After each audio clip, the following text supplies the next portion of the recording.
Hey, Dr. Webb. This is my last Reflect and Connect, recording this after a devastating Bills loss. What's new? Anyways, this Reflect and Connect is titled Fundamentals of Teaching String Instruments from McLeod 2019. Now, this basically goes to talk about everything that we've kind of gone over so far this semester, and I liked reading this article because it was kind of like a little refresher into everything we talked about at the beginning of the class and reading back again to something similar now that we're nearing the end. Article starts talking about instrument position, and McLeod stresses that proper setup is one of the primary goals of a beginning string class. At our observation in Ellicott, the teacher we were with, she said that for her first year orchestra students, they learn only by rote, so they don't even read any music. And when they get into 5th grade is when they start to learn how to read music. And she said the reason is because she wanted to focus on proper setup and posture for all the students. And you can see that here in this article, so it's clear kind of where that some people like have this idea that proper setup is key. Proper instrument position comes from, body posture, left hand skills, and right hand skills. And just focusing on proper setup sets the student on the right path for different styles down the line, and also make sure that they're safe from injury.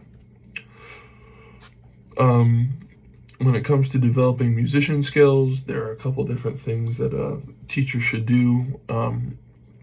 For pulse and meter, there are a couple different strategies. The article says that humans innately struggle to keep time, so having strategies to learn how to be more rhythmic is essential. So that can come from like feeling the beats, walking to the beat, doing rhythmic activities, things that include, other stuff like that, like bouncing a ball,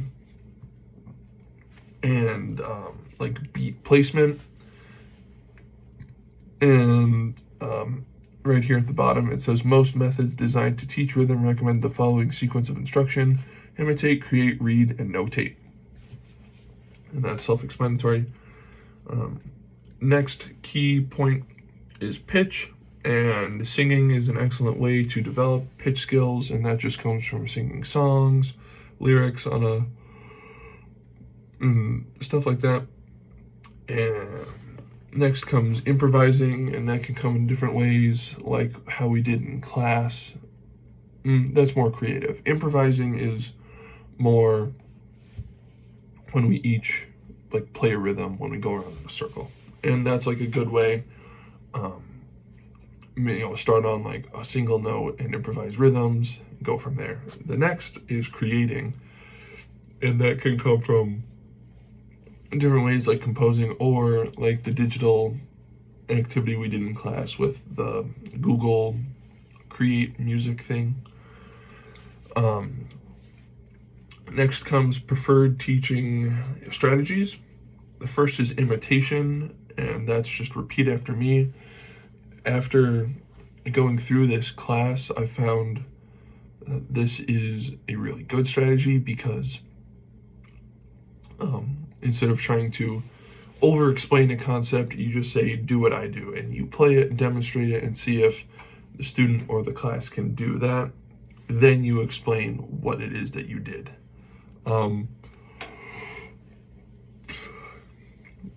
Along with that is nonverbal, coverbal, and verbal instruction, and that just comes from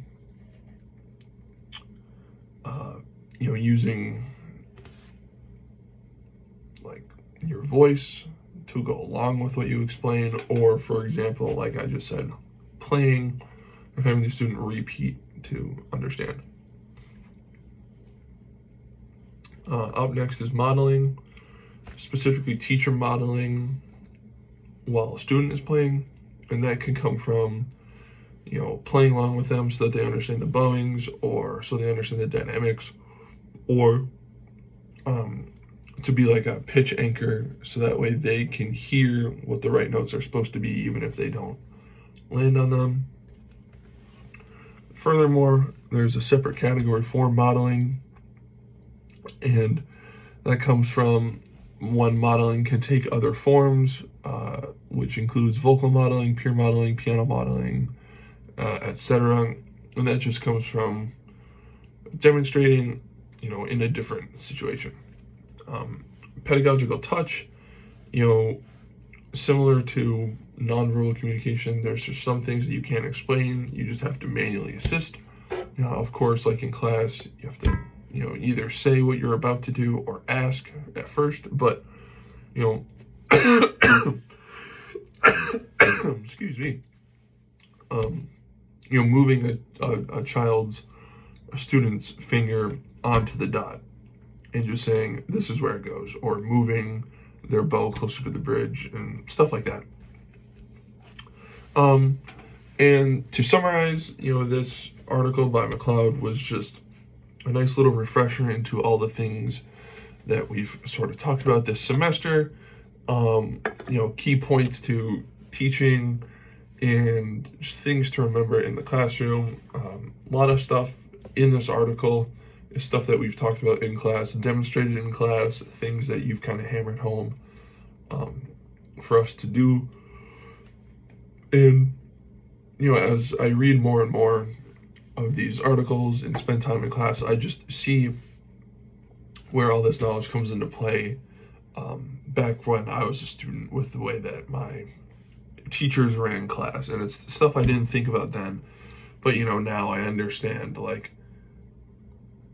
where they kind of come from as a educator. That is all. Thank you.